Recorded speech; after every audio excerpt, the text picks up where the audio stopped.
Welcome to today's video, and we are observing Division 2007 with BxS versus NK. And honestly, this has been one action-packed server, and this is a little bit of the footage I think a lot of the other content creators haven't gone over yet, which is the build-up of this bridge fight, where you can see prior to where we are currently in today's stages, which we are going to cover later on.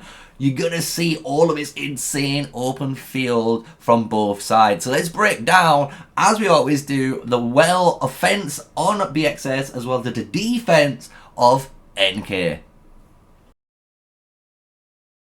And welcome, smash a like, comment and subscribe for more daily videos with me, MrSneakyy, and we're breaking down here the action pack of BxS versus the one and only NK. And honestly, this has been a really fun fight where I've been watching this, you know, while we've been kind of farming away and going for our merits on our server. And with the new server feature, it allows us to see all of you guys at war. And this is one war which has been really entertaining to watch, because on this side is at the top corner this little bridge, and basically this is where the BxS forces are invading from. So they've invaded and they pushed all of their troops onto this banking, and what it's created is a very nice offensive long range ball which you saw they were fighting from to gain some sort of control, right?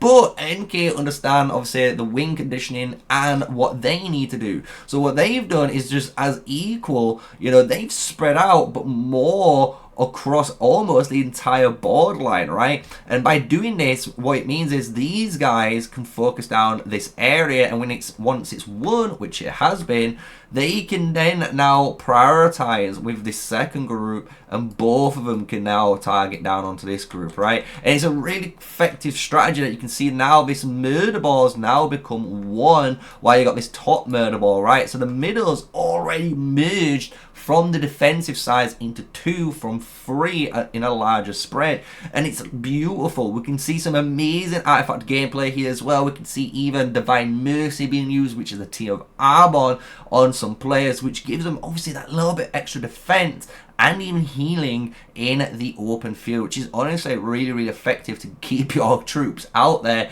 in the long run. And we can see BxS though now pushing for a very offensive push here. This little murder ball going very aggressive onto him. And you can see the difference in how these guys are reacting and pushing compared to the guys that are more located on the top side, that are kind of just focus firing and just making sure no one is obviously stopping BxS from building up right onto this little zone.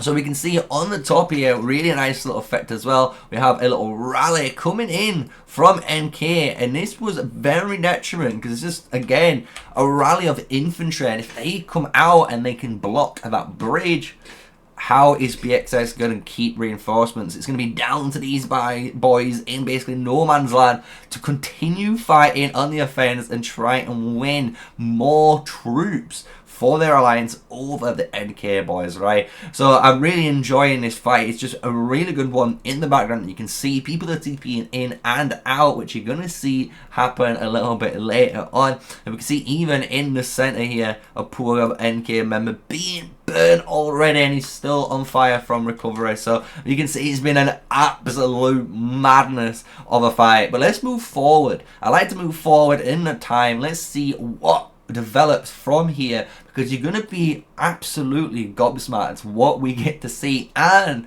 a special appearance by a teleporting player. So now, as you can see, NK have developed enough defense and actually fought off the BxS boys, right? So we can see them obviously in that little murder ball going, and now BxS back at the bridge. So you can see them moving from here, and they're going to move into more of this location where they can focus fire again on the bridge, because this is where all of the BX troops now have to walk back through. And if they wanna, they need to reclaim all of this land. That is, you know, the only way in, right? Unless you're a flying troop. Obviously we've done videos on flying troops which showcases why honestly Celestial Mages are very, very powerful in this map just because of how many rivers, how small the little land masses are, and all of the different like interconnections involved. They are very, very powerful in this mode. So I just want to keep pointing that one out there. So if you're looking for potentially, you know, a unit, maybe you want to try some Celestial boys out there, because you can see these guys in the BxS now, if we have a look at them, and they're doing some fantastic little poke, right? They're able to come in, poke as much as they want, as well as take control of this area, which gives this murder ball confidence to move in, and then they can just pull out, look, and they can always pull this murder ball out of position, which allows this murder ball now to focus fire on anyone out of position from BxS. So on the offensive strategy, you can see how powerful the actual flying units can be for your main murder ball, because you're grabbing the attention of the defending players, right? And when you're doing that, they're not realizing the bigger picture of the murder ball that's about to come, right? And that is very, very key. But I must say, NK, very, very disciplined. Look, we can see they are fighting off some of these players, and we could see BxS did try and feed some of their members in with RTG, their union here.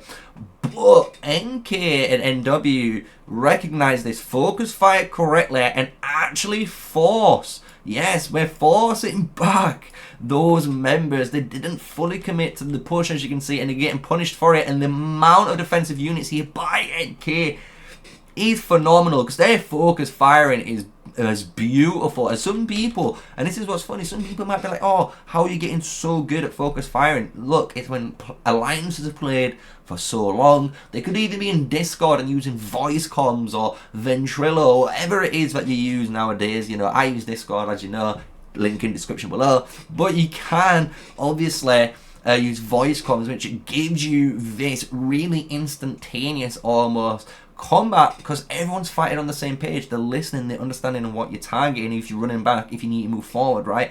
So it's really, really powerful in a game like Rise of Kingdoms, which is all about live combat. And we can see here BxS now sending a rally in. They're trying to reclaim the land, and it's beautiful to see this rally coming in from here. And they're going to try and obviously top this off, kind of keep pushing forward, and that's what's going to be the one for them. They're using the rally of Galley, and now the murder ball, you can see, is pushing forward, because that rally, as you can see, is now created. Look at all that space. All of this space is empty now, allowing these guys to move forward, and that's what you need to recognize in PvP, especially when you try to play open field, because if you're not taking advantage of the space being created, what you're doing, you're basically allowing your opponents to move back, deal with the problem. Like, they can take out the rally and then just reclaim the territory for free. They haven't been punished for it. And you could do something like this, and this is where I thought things got spicy, because we have a new teleporting in Blink here, big player from BxS, teleport straight in to back up that murder ball, and straight away he brings out his Lily of Valen. You can see how much it's getting melted. Look how much focus fire is going onto it. It's absolutely insane, but it's crazy the fact that this was happening, man. And NK, you can see FLV here as well, just chilling in the no man's zone. Doesn't really care, you know, doesn't really care about getting hit, because he knows, you know what, I can beat you, you know. He's feeling confident. I like it. I like it. But this blink move I thought was amazing, because honestly, he wasn't there. I blinked and he appeared. He just appears, dude.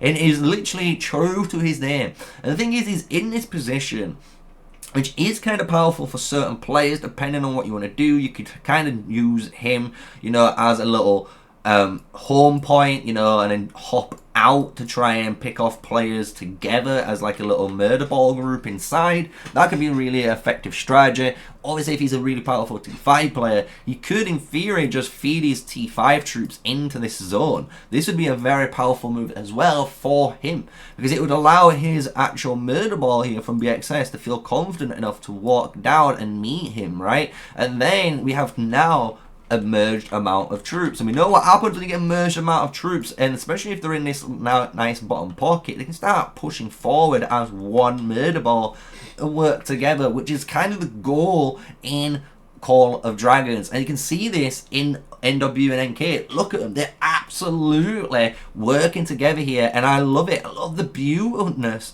of this defensive murder ball. They know what's going on. They understand it, and they recognize, you know what? We need to beat these guys, and we need to reclaim all of that territory now, because if we can claim all of this territory around Blink, well, his troops are going to be useless, because guess what? There's not going to be any of the BxS forces to back him up. And if we can just basically, as soon as he brings troops out, we can focus him, guess what? He's just lost those T5. Doesn't matter about the troop costs for him, because obviously he's going to heal it, but the stamina on those heroes is going to be gone, and that is the crucial part of the war. So it's very, very good to see MK obviously recognizing the problem and slowly addressing it and making positive moves in the defensive zone. And honestly, look at it, they're already pushing back, they're killing off now those little stragglers, the last little three, and pushed BxS all the way back to the bridge. So honestly, I wanted to showcase, like I thought that is a beautiful way of showcasing offense and defense all in one gameplay, right? And this was on Division 2007. Shout out to BxS again. They gave us the quick little heads up that this was going down, so I could obviously record it at the time. So if you want to check them out, you can go and check them out above. We'll be doing the same, and obviously got more videos to come from them and their war in the future. So if you've enjoyed this, smash like, comment, and subscribe. And it is MrSneakyy, you know, the official Call of Dragons content creator. And until the next one, stay safe, stay sneaky, guys, and peace out.